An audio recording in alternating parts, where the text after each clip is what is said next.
Hello guys, gawa tayo ng calamares, crispy calamares with vinegar, sarap.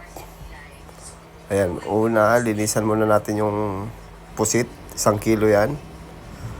Ayan, tanggalin natin yung ulo, yung laman loob niya, linisan muna natin. Ayan, tanggalin natin yan. Tsaka yung sa ulo niya, yan, medyo matigas yan, natanggalin yan. Ayan, tanggalin natin yung laman loob. Ayan,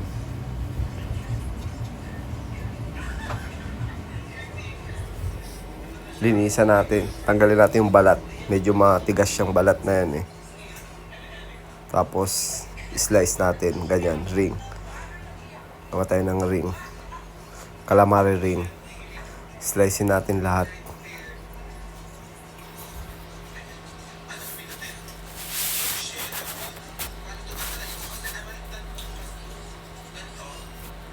Ayun o. Strain natin. Yan, tanggalin natin yung mga excess na tubig niya. Medyo matubig kasi yung calamares. Yan, transfer natin sa bowl. Marinate natin. Bigyan natin ng isang itlog. Cayenne pepper para medyo spicy siya ng konti. Merong kick. Magic sarap, syempre.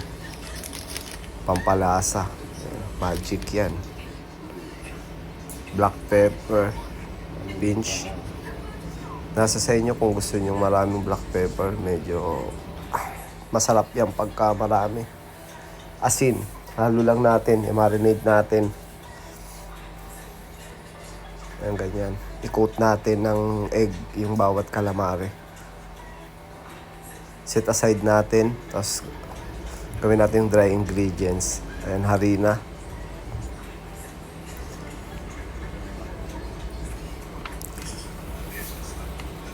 Mga 2 cups yan.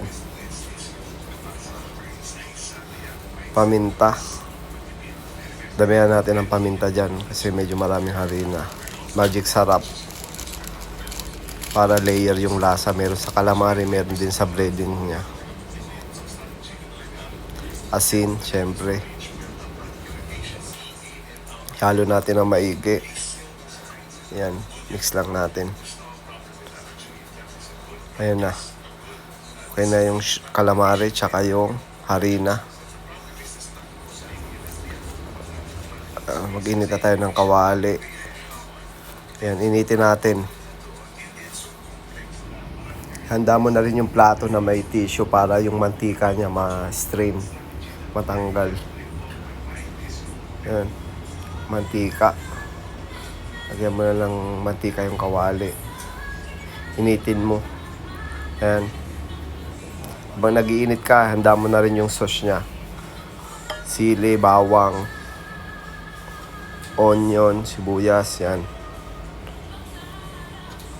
I-breading mo na yung calamari. I-coat mo ng harina. I-coat mo ng maayos para pantay yung harina niya. Lahat babalutan siya ng harina para crispy. Ayan. I-coat mo lang na maigi. Pag mainit na yung mantika, ayan, i-prito na natin.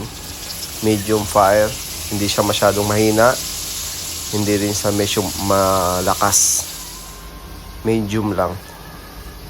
Kasi pag masyadong mahina, kukunat siya. Pag masyadong matagal sa mantika, kailangan sakto lang. Pag masyadong mainit naman, sunog. Kailangan makuha mo yung golden brown color. Sakto na yan. Crispy. Tsaka hindi siya makunat. Baliktarin nyo. Ayan, habang naghihintay ka, i-breading mo na rin yung ibang calamari.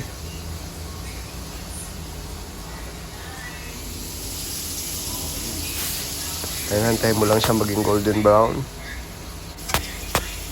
Baliktarin mo. Ayan, dapat ganyan. golden brown. Gumamit ka ng spider para mas madali. Ayan, dapat ganyang kulay, golden brown. Ayun, crispy na yan. Ayan, ulitin mo lang sa lahat. Paulit-ulit lang hanggang maubos lahat yung calamares.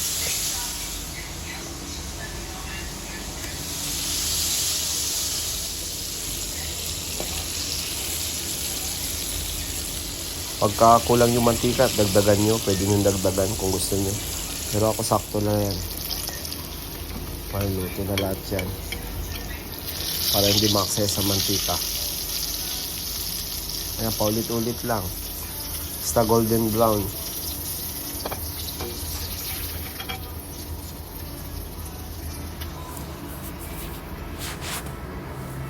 Ayun.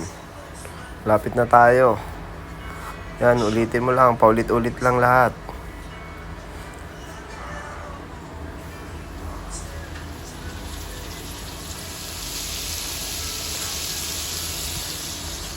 Ayun na. Wow, sarap. Crispy. Pwede rin pamulutan, pwede pang ulam. Ayan, Timpla mo na yung sausawan mo. Lagyan mong paminta, suka, patis, asukal, para hindi siya masyadong maasim. Ayun, lapit na tayo. Madali lang, 'di ba? Gawa na lang kayo pag kaysa bibili kayo. Gawa na lang kayo. Madali lang naman, paulit-ulit lang naman yung gagawin nyo. Harina lang, asin, harina, mantika, isang itlog. Ayan, makakagawa na kayo ng calamares. Pwede nyo ng pang-benta rin kung gusto nyo. Kung gusto nyo magbenta. Ayan, sa amin pang-ulam yan. Ayun, Ayun. Ayun na. Tapos na tayo. Di na lang. Diba? Sakto lang yung mantika ko. Kaya hindi makaksaya masyado yung mantika. Maganda ka sana kung meron kayong maliit lang na pan na malalim para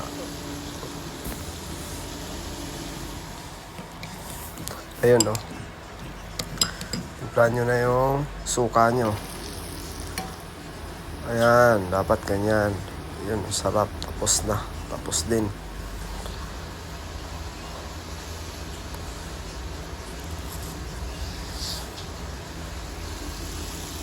Last batch yan.